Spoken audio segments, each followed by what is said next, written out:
Sekarang, saya bersama dengan salah seorang lagi doktor untuk kita membawakan perbincangan mengenai topik yang dekat juga dengan kita, popular pada ketika ini iaitu pembedahan rawatan obesiti. Apa yang anda perlu tahu? Ini adalah berkaitan dengan pembedahan bariatrik dan metabolik, yang mana kalau dalam bahasa mudah ya, orang kata pembedahan potong perut ataupun buang perut sikit. Tapi kita nak panjangkan lagi perbincangan kita. Saya sangat berbesar hati bersama dengan Dr. Andrea OACN, iaitu pakar bedah bariatrik dan juga metabolik Hospital Pakar Sungai Long. Jadi selamat datang ke Selamat Pagi Malaysia, Doktor.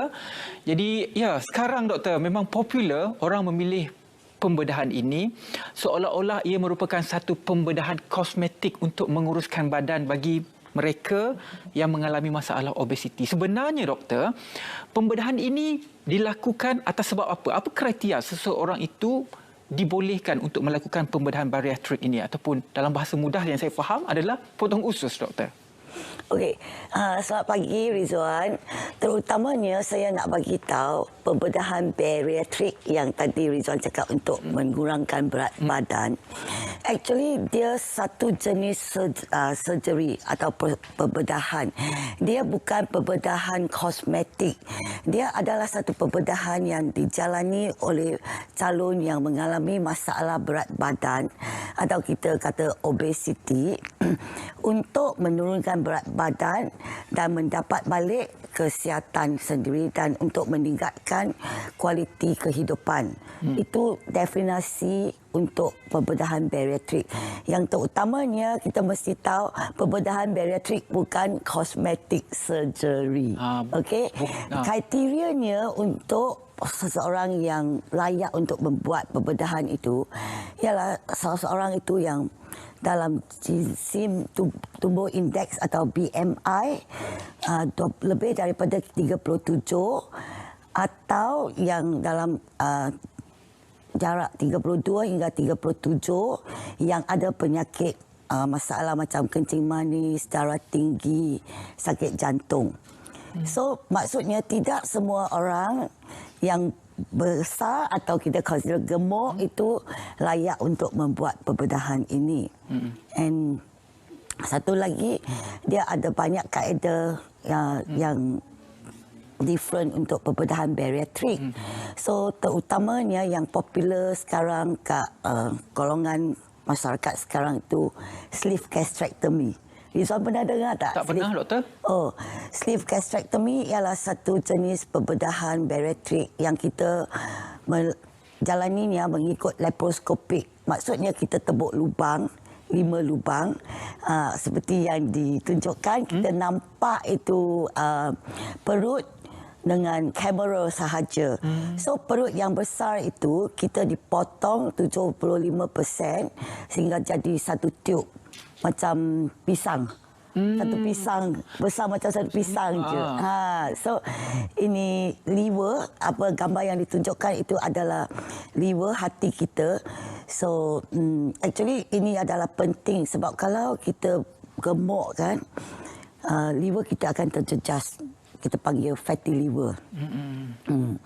So that one is the sleeve gastrectomy, and then satu lagi jenis itu gastric bypass. Gastric bypass itu dia melintaskan usus. Dia menjadikan satu prosedur menjadikan kantung perut jadi kecil.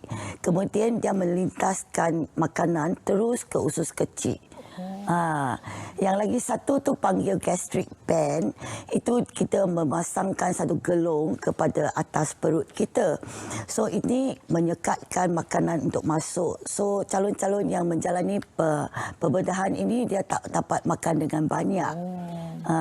So kita mesti tahu sebelum untuk pergi membuat pembedahan bariatrik tu, saya nasihatkan kepada calon-calon yang ingat tu mesti dapat nasihat daripada doktor, bincang apakah pembedahan yang kaedah yang sesuai untuk siapa. Right? So kemudian mesti tahu juga apa yang akan berjadi sebelum kita ada divide into macam fasa-fasa lah. First, calon itu mesti boleh terima pembedahan bariatrik. Sebab kadang-kadang pembedahan kan orang takut. You, doktor, kenapa you nak potong saya? Tak mau boleh tak? Boleh, kita ada cara lain. Tapi kita bincang dengan ini dulu. So first, kalau dia boleh terima, fasa nombor 2, kita akan membuat saringan kajian untuk cek jantung, paru-paru, hati, kemudian buat darah test and then check nutritional status itu. So kalau ada apa-apa masalah, kita akan stablekan sebelum ini. Kemudian kena check juga perut yang kita nak potong tu dengan skop. Pernah dengar ke? Skop endoskop yang kita masuk ikut mulut. Check tengok dalam tak ada ulcer, tak ada penyakit lain. Then it's safe to go for the pembedahan itu. Cuma doktor, adakah ia langkah terakhir? Berapa lama pemantauan dilakukan sebelum buat decision, keputusan untuk membuat pembedahan? Adakah sebelum itu ada langkah-langkah lain yang diberikan kepada calon? Yes, kita first langkah tu kita stabilkan keadaan yang ada, masalah penyakit yang ada. Kadang-kadang dia pun ada kencing manis, tapi macam tak terkawal. So, pakar endokrin saya akan tolong saya untuk mengawalkan dia dulu. Second thing, mungkin dia kena undergo pemakanan liquid diet seminggu sebelum operation. Itu bergantung kepada keadaan saiz badan. Okay, and then langkah kedua kita masuk hospital, kita go for the operation. Operation itu tak lama, dia dalam 1 to 2 jam saja. Hospital stay pun dalam 2 hari, maksimum 2 hari. Kadang-kadang 1 hari je kalau dah okey, kita dapat boleh. Yang paling penting itu ialah susuran rawatan selepas pembedahan. Sebab memang sampai hari ini kita memang tahu that clinically evidence cakap pembedahan bariatrik adalah satu-satu cara yang boleh menurunkan berat badan dan boleh kekal. Tapi kena ada susunan rawatan yang sentiasa berada di dengan pakar bariatrik dengan tim-tim kita. Sebab ini penting. Cuma fikir kalau perut Rizwan dipotong jadi kecil macam ni, makanan macam mana? Makin sikit. Makin sikit. So, nombor 1 kita kena ubah suai cara hidup kita untuk makan makanan yang betul, seimbang dan dengan sikit-sikit. Tak boleh masuk lagi seperti dulu. Ini first thing kena terima, kena tukar. Second thing tu kita kena buat senaman. Sebab yang paling biasa kita nampak itu lepas pembedahan tak boleh makan banyak. Walaupun you makan salah pun dia mesti boleh. You turun. Dia akan rasa kenyang. Dia akan rasa kenyang. Cepat kenyang. Lepas tu berat badan turun. Lepas berat badan turun tu kalau makanan yang makan seperti dulu tu tidak diubah, dia akan naik balik. Atau dia kekal saja. So, ini disebabkan tidak dapat kaunseling yang betul daripada pakar makanan, tidak ada macam rawatan susuran yang betul dengan doktor. So, kesan yang teruk tu ada kurangkan berat tak betul atau lepas tu naik balik berat badan. Nombor 2, orang itu sudah kurus tapi dia nampak macam tak bermaya. Sluggish, tak bertenaga sebab kekurangan mikronutrien. Nombor 3, nampak macam pesakit, letih, no mood. Then nampak kecut, kadang-kadang macam addict kan. Nampak kecutnya orang ni kenapa kan? Macam kena kanser macam tu. Mata berkedut. Itu selalu terjadi. Ini disebabkan kalau you tak ada senaman selepas pembedahan tu, dia bukan turun berat badan lemak, dia hilang masa juga.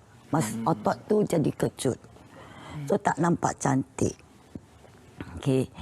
Yang satu lagi yang penting tu saya nak stress kat sini tu, itu seseorang yang sudah menjalani pembedahan bariatrik tu mesti ada hubungan merapat dengan tim bariatrik lah, yang surgeon dia punya tim, sebab tim bariatrik yang sempurna mesti ada pakar endocrine, pakar yang manage weight loss physician, pakar makanan, and then psychologist, fitness coach or psychologist lah.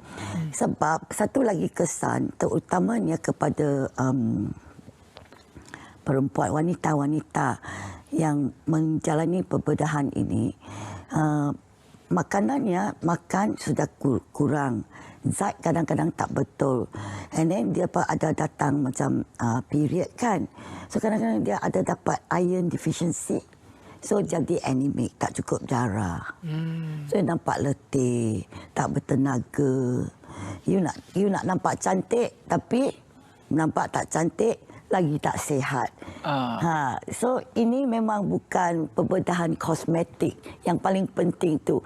Dia bukan cara pintas untuk kurus. Kurus tu memang nak menjaga berat badan, yang terutamanya kena ada gaya kehidupan yang sesuai. Makanan seimbang, senaman mesti ada. Jangan kata, saya sudah buat pembedahan bariatrik. Tak payahlah. Saya boleh makan apa-apa je sebab doktor cakap saya mesti kurus. Itu konsep yang salah. Lagi satu tu bergantung kepada kaedah operation yang dia buat tu. Macam sleeve kan. Kadang-kadang lepas operation ni, calon-calon boleh mendapat, dia berasa macam selalu dapat angin, acid, kita panggil acid reflux. Itu adalah keadaan yang serius. Dia membawa resiko 37% tau. Lepas sleeve operation, ada about 37% punya calon boleh dapat keadaan macam Tadi ni. doktor dah sebut ada 3 jenis pembedahan. Jadi adakah kesannya kepada badan itu berbeza-beza ataupun sama saja apa yang doktor ceritakan? Yang biasa tu yang I mention tu lah, makan, zat, memang itu is the common untuk semua jenis pembedahan. Tapi pembedahan yang lain-lain tu dia ada resiko yang tertentu. Seperti yang I mention tadi kan. So yang saya nak mention ini sebab sleeve gastrectomy dah semakin popular sekarang. Ramai orang yang menjalani Perut yang potong perut jadi macam sebesar yes, yang seperti yang ditunjukkan pada gambar tadi. Dia boleh cause satu condition panggil GERD. What is that? Acid reflux. Oh, acid reflux. Acid reflux. Sebab itu dia kena seseorang itu kena selalu bagi tahu doktor perkembangan dia. Sebab kalau ada acid reflux, kalau kita tidak merawatinya dengan cepat dalam masa perpanjangan, dia boleh cause kanser kerongkong. Berapa lama kebergantungan dia perlu report kepada doktor selepas pembedahan, doktor? Kalau ikut protokol dari Obesity Society, sepatutnya dalam 1 tahun tu every 3 months. Every 3 months dalam masa 3 tahun. Dalam 1 tahun, first time, first year, tahun pertama. Tahun kedua kita jumpa setengah tahun sekali. Lepas tu every year.